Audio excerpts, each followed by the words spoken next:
Salut la famille! Donc on se retrouve pour la vidéo Prison les préjugés, épisode 2, les SDF. Donc on se retrouve dans ma voiture, mes notes n'arrêtaient pas de revoler. Inquiétez-vous pas, je suis pas en train de conduire.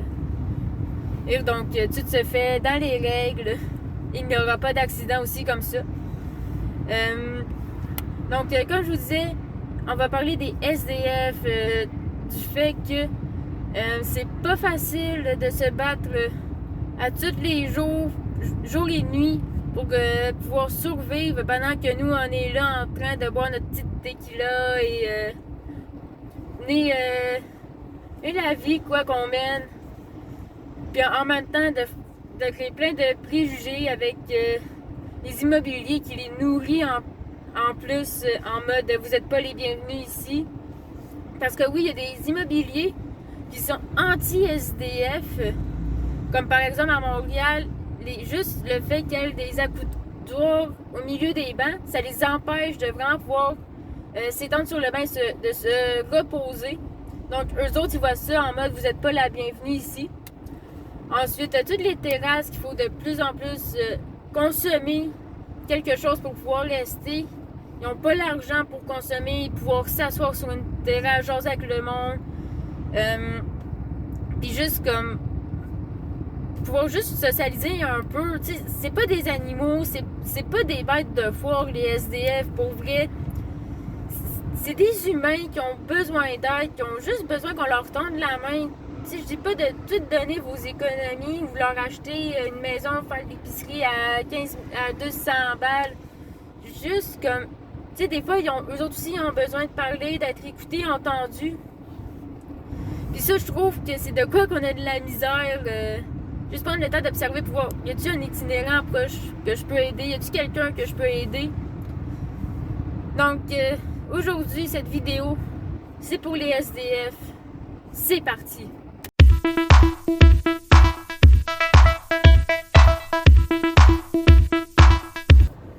Juste en 2018, au niveau des SDF, dans 11 régions, en avril, ils ont compté 5789 SDF. C'est quand même beaucoup quand on y pense. Quand que le Québec, c'est considéré comme une province quand même assez riche, le pays du Canada, c'est considéré comme un pays assez riche.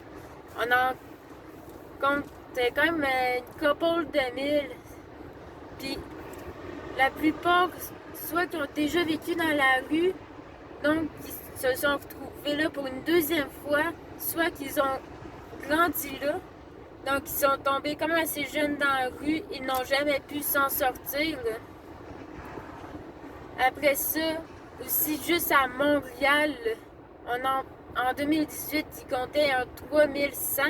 C'est quand même beaucoup, puis c'était surtout dans les centres-villes. Et malheureusement, dans les centres-villes, que ce soit au niveau des parcs ou des terrasses, les immobiliers sont rendus pratiquement tous anti-itinérants, qui veut dire que le message qu'ils envoient, c'est « on ne veut pas de vous autres ». Et ça nourrit les préjugés. Donc, ils ont de la misère à faire une entrée de jeu, nous approcher pour parler. Puis bien souvent, les terrasses pour consommer, ils n'ont pas d'argent. Puis dans les parcs, c'est les bancs qui ont un store, la plupart ont un accoudoir au milieu pour accoter les bras. Tu sais, quand on dit ça de même, ça a l'air, tu sais, c'est le fun, on peut accoter les deux bras. Mais les itinérants, eux autres, sont plus en mode fuck, je peux pas m'étendre. Tu sais, c'est les bancs de parc, c'est pratiquement leur lit en même temps. Puis là, nous autres, on vient couper ça avec un accoudoir en plein milieu. C'est pas fameux. Eux, quand on pense ça comme ça, d'un autre côté. Puis, dans le fond, c'est William Bugault.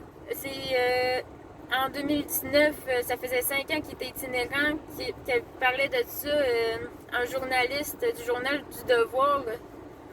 Que les immobiliers itinérants, que c'est rendu difficile pour eux de nous approcher parce qu'à ça, on prend plus vraiment le temps de regarder alentour de nous autres. On court de droite à gauche, il faut tout le temps aller vite, on est tout le temps pressé, même quand on ne l'est pas réellement. Puis aussi avec les immobiliers et anti-itinérants, ils sont de plus en plus de misère à nous approcher. Dû au fait aussi que...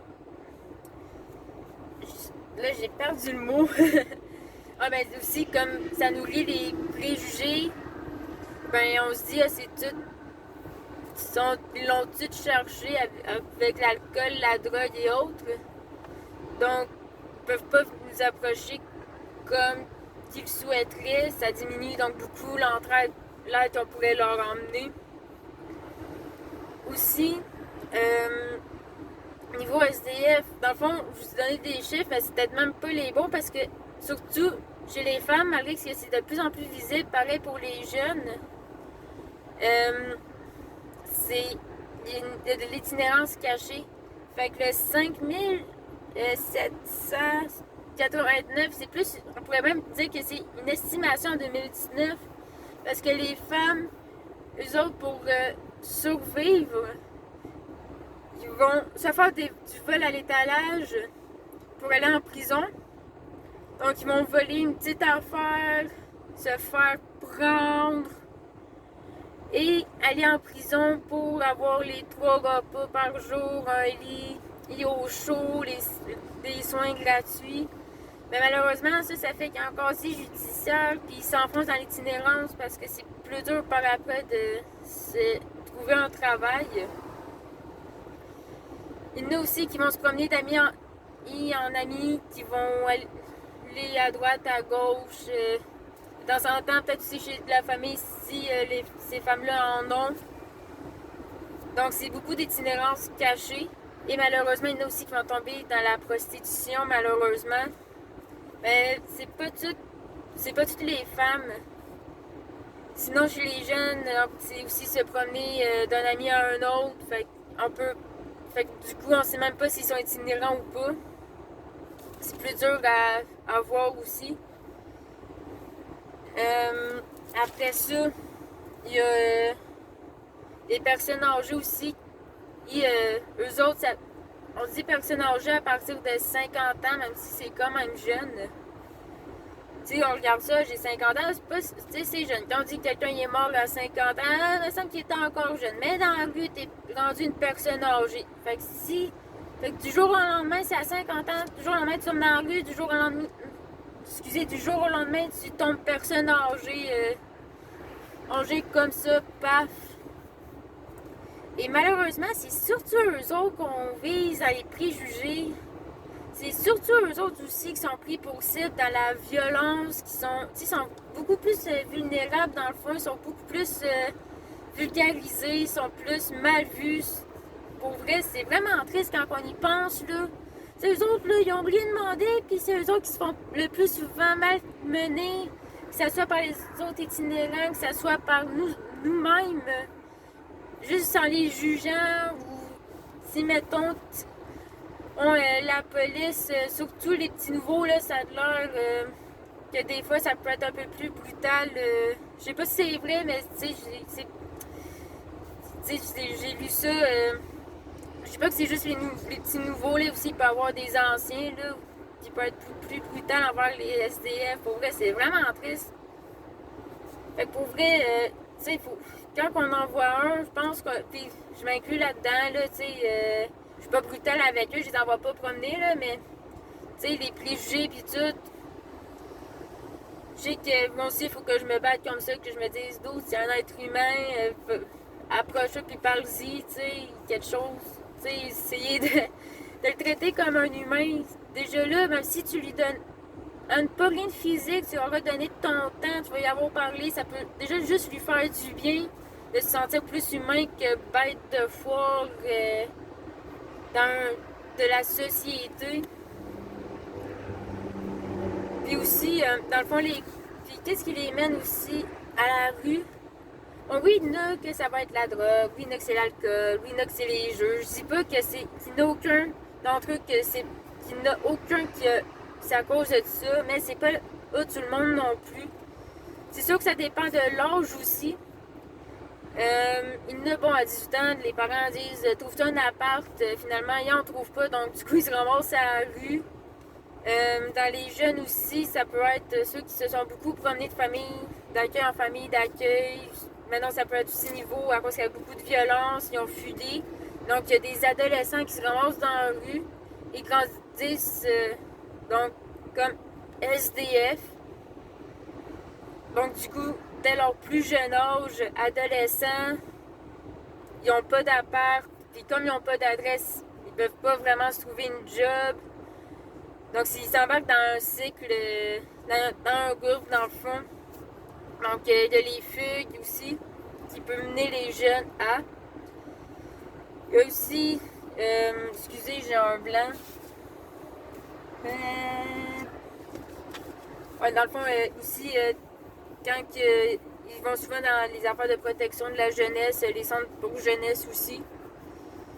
Parce que, ça, là, pour vrai, j'ai entendu ça, c'était une jeune fille qui s'était sauvée dans son jeunesse, puis ça a l'air que tant aussi longtemps qu'ils n'ont pas franchi la clôture, les intervenants ne peuvent pas dire « sauve-toi pas, de toute façon, on va partir à ta recherche pareil ».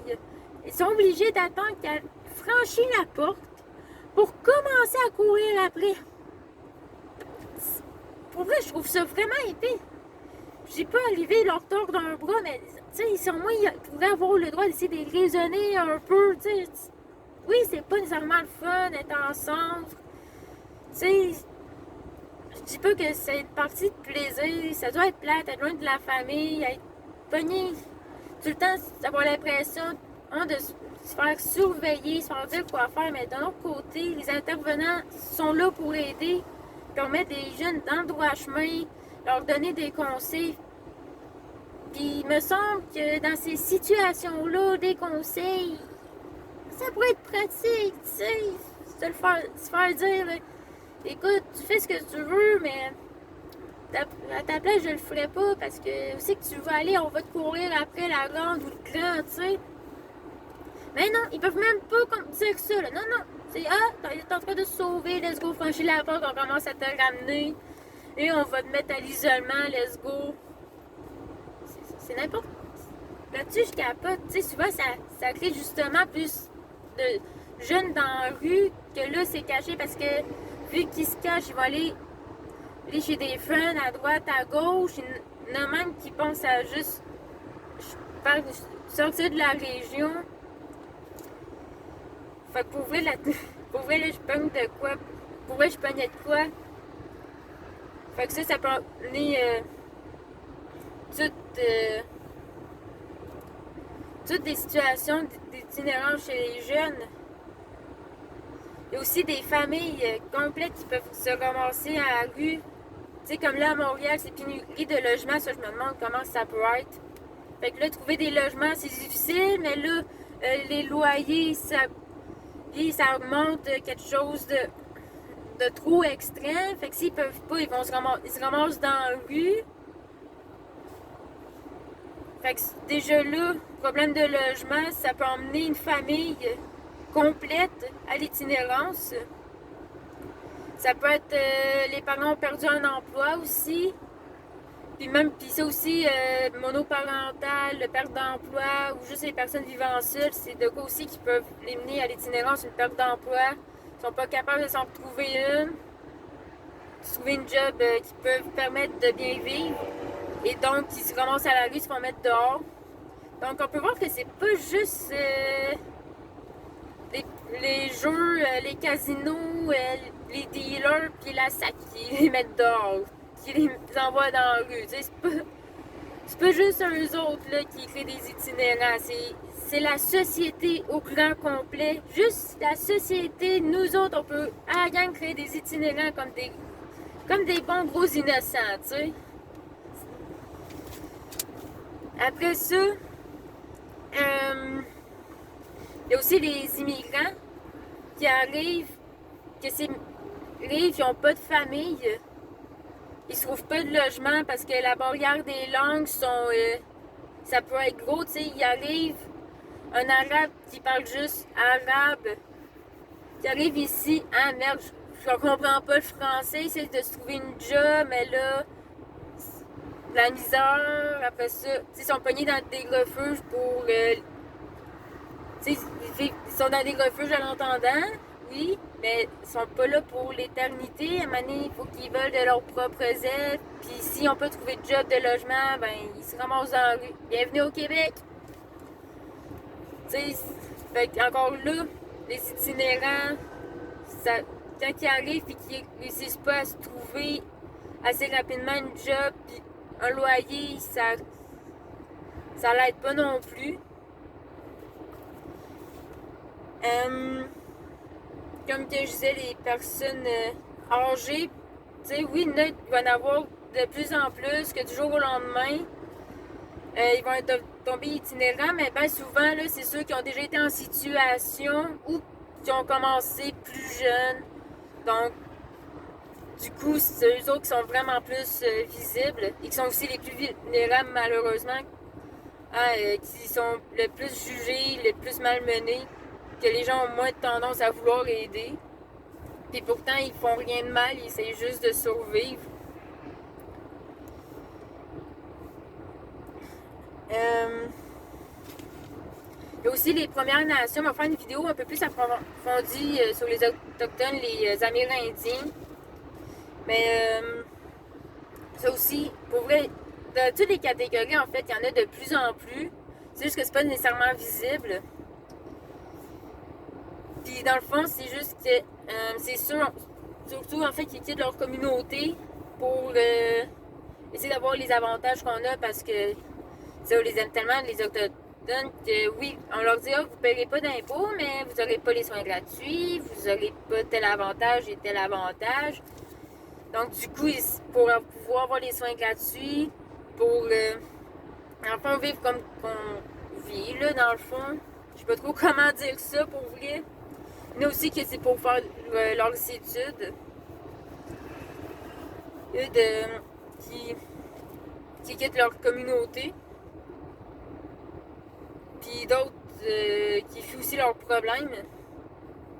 Mais souvent, ça va être le choc de culture. On vit d'une façon aussi assez différente de eux. Fait d'où la différence de culture, puis ça peut être comme, ok, qu'est-ce qui se passe par ici? Tous les trucs, ruptures sociales, ils quittent carrément leur communauté pour aller dans la nôtre et espérer et de pouvoir y arriver. Puis, excusez, j'ai un peu de la misère.